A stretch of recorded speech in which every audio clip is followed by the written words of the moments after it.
নমস্কাৰ সকলোলৈ ৭৪তম স্বাধীনতা দিৱসৰ শুভেচ্ছা মোৰ ইউটিউব চেনেলটিৰ পৰাই জনাইছোঁ। আজি আচলতে মই মোৰ ব্যক্তিগত অনুভৱেদিহে আপোনালোকৰ আগত তুলি ধৰিছোঁ। মই এটি ৰোগত ভুগিছিলোঁ, সেই ৰোগটিৰ পৰা কেনেকৈ উপশম লাভ কৰিলোঁ নিজৰ প্ৰচেষ্টাত, সেই বিষয়টি মই আপোনালোকৰ আগত দাঙি ধৰিব খুজিছোঁ। আশা কৰিম ধৈৰ্য সহকাৰে আপোনালোকে শুনিব। আচলতে ২০০৮ চনমানৰ পৰা মই অত্যন্ত গেছৰ ৰোগত ভোগ কৰিছিলোঁ। একো খাব নোৱাৰোঁ, যিয়েই নাখাওঁ, তেলত ভজাই হওক বা সিজোৱাই হওক বা ফল মূলেই হওক, খোৱাৰ লগে লগে মোৰ উগাৰ আহে। কেৱল অত্যন্ত অসুবিধাৰ সন্মুখীন হওঁ। কাষত থকা মানুহে হয়তো সেই পৰিস্থিতিটো বেয়াই পায়, মোৰ আগত কোনোদিন অৱগত কৰোৱা নাছিল যদিও মই অনুভৱ কৰোঁ যে মোৰ সেই পৰিস্থিতিটো হয়তো মোৰ কাষৰ মানুহজনে কেতিয়াও সহজভাৱে লোৱা নাছিল। এনে অসুবিধাৰ মাজতে মই বিভিন্ন স্থানীয় ডক্তৰৰ পৰামৰ্শ লৈ দৰৱ পাতি খাইছিলোঁ। দৰৱ খাওঁতে ২ এদিন ঠিকেই থাকে, কিন্তু দৰৱটি পুৰণা হৈ অহাৰ লগে লগে ৰোগটি বাঢ়ি যায়। তেতিয়া মই বিভিন্ন অভিজ্ঞ ডক্তৰৰ লগত যোগাযোগ কৰিলোঁ, তেখেতসকলৰ সুপৰামৰ্শ ল'লোঁ। তেখেতসকলৰ পৰামৰ্শ মতে মই চলতে ঠিকেই হয়, সকলো ঠিক থাকে, কিন্তু দৰৱটো পুৰণা হৈ অহাৰ লগে লগে ৰোগটিয়ে পুনৰ আক্ৰমণ কৰে। একেই ৰোগ, একো খাব নোৱাৰা, খোৱাৰ লগে লগে উগাৰ আহে। যথেষ্ট ভয়ো খাইছিলোঁ যে কিবা ৰোগত ভুগিছোঁ নেকি। শেষত নিৰুপায় হৈ স্বামী ৰামদেৱৰ পৰামৰ্শ লওঁ। তেখেতৰ পৰামৰ্শ মতেই যোগ প্ৰণায়াম আৰম্ভ কৰিলোঁ, আয়ুৰ্বেদিক দৰৱ খালোঁ আৰু এক প্ৰকাৰে মই আয়ুৰ্বেদিক জীৱনী আৰম্ভ কৰিলোঁ। একেই যে মই যেতিয়া সেইখিনি কৰি থাকোঁ বা দৰৱখিনি খাওঁ নিয়মিত ৰূপত, তেতিয়া সম্পূৰ্ণ সুস্থ হৈ থাকোঁ। কিন্তু দৰৱ নাখালেই বা কিবা অকণ খেলি মেলি হ'লে পুনৰ ৰোগটোৱে আক্ৰমণ কৰে। কিন্তু এটা কথা স্বীকাৰ কৰিব লাগিব যে মই যোগ প্ৰণায়ামৰ বা আয়ুৰ্বেদিক দৰৱ গ্ৰহণ কৰাৰ পিছৰ পৰা মানসিকভাৱেই হওক, শাৰীৰিকভাৱেই হওক, মই যথেষ্ট শক্তিশালী হৈ পৰিলোঁ। মোৰ মনতে এনেকুৱা ভাৱ জাগ্ৰত হ'ল যে মই ৰোগ যেনেকুৱাই ৰোগ নহওক যে মই জয় কৰিব পাৰিম। মই কিন্তু সম্পূৰ্ণৰূপে সেই ৰোগটোৰ পৰা মুক্ত হোৱা নাছিলোঁ।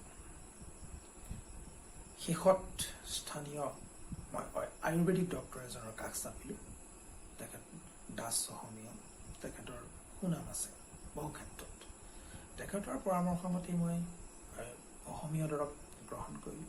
বিভিন্ন দৰৱৰ লগতে তেখেতে মোক কালমেঘ ড্ৰপ, এই দৰৱটি দিছিল যে পুৱা খালী পেটত উমি গৰম পানীত 10 টোপাল আৰু নিশা শুবৰ সময়ত 10 টোপাল উমি গৰম পানীত, এই দৰৱটি খোৱা আৰম্ভ কৰিলোঁ। লাহে লাহে অনুভৱ কৰিছোঁ যে মোৰ ৰোগটোৰ পৰা কিছু উপশম পাইছোঁ। মই বেলেগ একো দৰৱ নাখাওঁ, এই কালমেঘ দৰৱটোৱে খাওঁ। দৰৱটো খাবলৈ কিছু তিতা, অভ্যাস কৰিলে সম্ভৱ হৈ উঠে। খাওঁ, তেতিয়া মই চালোঁ মোৰ কনষ্টিপেশ্যনটোও ঠিক হৈ আহিল আৰু খোৱাৰ পিছত যিটো উগাৰ আহে সেইটোও লাহে লাহে কমিবলৈ ল'লে। তথাপিও কিন্তু সম্পূৰ্ণ হোৱা নাই আৰু মোৰ মনত এটা ভাৱ পুহি ৰাখিছোঁ। যেতিয়া মই যোগ প্ৰণায়ামলৈ গ'লোঁ, গতিকে মোৰ এটা ভাৱ আহিল যে মই কেনেকৈ মোৰ খাদ্যাভ্যাসটো সলনি কৰোঁ। কাৰণ মই বিভিন্ন কিতাপ পত্ৰ পঢ়োঁতে বা বিভিন্ন হেৰিয়াত মই দেখিছোঁ যে খাদ্যাভ্যাসৰ ফলতেই মোৰ দৰে এই গেছৰ সমস্যাৰ সন্মুখীন হ'বলগীয়া হৈছিল। কাৰণ মোৰ ভিতৰিকতে এনে কোনো ৰোগ নাছিল। কাৰোবাৰ বিভিন্ন কাৰণত হ'ব পাৰে, সেইটো বেলেগ, কিন্তু মোৰ খাদ্যাভ্যাসৰ পৰা হৈছিল সেইটো মই গম পালোঁ বা বিভিন্ন পৰীক্ষা নিৰীক্ষাটো ধৰা পৰিল যে মোৰ তেনেকুৱা কোনো ৰোগ নাছিলে। তেতিয়া মই কি হ'ল যে মই কেনেকৈ খাদ্য খাম, যে সকলোৱে কয় বা সকলোতে পাওঁ যে চোবাই খাব লাগে, খাওঁতে পানী খাব নালাগে। কিন্তু এইখিনিতে সমস্যা এটা আছে যে আমি অসমীয়া মানুহখিনি, বিশেষকৈ মই সকলো ক্ষেত্ৰত নকওঁ বেয়া হ'ব, কিন্তু মোৰ ক্ষেত্ৰত মই যথেষ্ট দাইল লাগে ভাতৰ লগত, পানীও যথেষ্ট লাগে।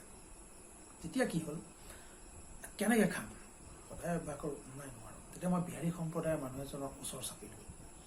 তেখেতক চাওঁ যে তেখেতে খাদ্য বস্তুখিনি বৰ সুন্দৰকৈ খায়, লাহে লাহে চোবাই খায়, কোনো পানী নাখায়। তেখেতৰ গেছ আদি কৰি কোনো তেনেকুৱা ৰোগ নাই, কেতিয়াবা হয়, স্বাভাৱিক কথা। মই তেখেতৰ অনুকৰণ কৰি খাবলৈ ল'লোঁ। আচলতে মই আজি আপোনালোকৰ আগত মোৰ অভিজ্ঞতাটো দাঙি ধৰা মূল বিষয়বস্তুটোৱেই হ'ল যে কেনেকৈ চোবাই খাব পাৰি আৰু পানী নোহোৱাকৈ খাব পাৰি। মই চালোঁ তেখেতসকলে যে কেনেকৈ খায়, যে ভাতখিনি ধৰক ভাতেই হ'ল, ল'লোঁ, তাত দাইল কমকৈ দিয়া যায় আৰু কম পৰিমাণে মুখত ভৰাই যেতিয়া লাহে লাহে চোবাই থকা যায় তেতিয়া সেই সোৱাদটো খাওঁতে খাওঁতে অভ্যাস হৈ পৰিল। দাইলো কম লাগে আৰু চোবাই খাব পাৰোঁ আৰু খোৱাৰ মাজত কেতিয়াও কোনো পানীৰ প্ৰয়োজন নহয়। কেতিয়াবা অকস্মাত নোহোৱা নহয় হয়, তেতিয়া অলপ খাওঁ, কিন্তু আগতে যি ধৰণে এবাৰ ভাতৰ পাতত বহিলে 3 গিলাচ 4 গিলাচ পানীৰ লগতে খাওঁ, সেই বদ অভ্যাস আজি নাই। আজি মই চোবাই খাওঁ, লাহে লাহে খাওঁ। মই এতিয়া সম্পূৰ্ণ সেই গেছৰ ৰোগৰ পৰা সম্পূৰ্ণ মুক্ত হ'লোঁ।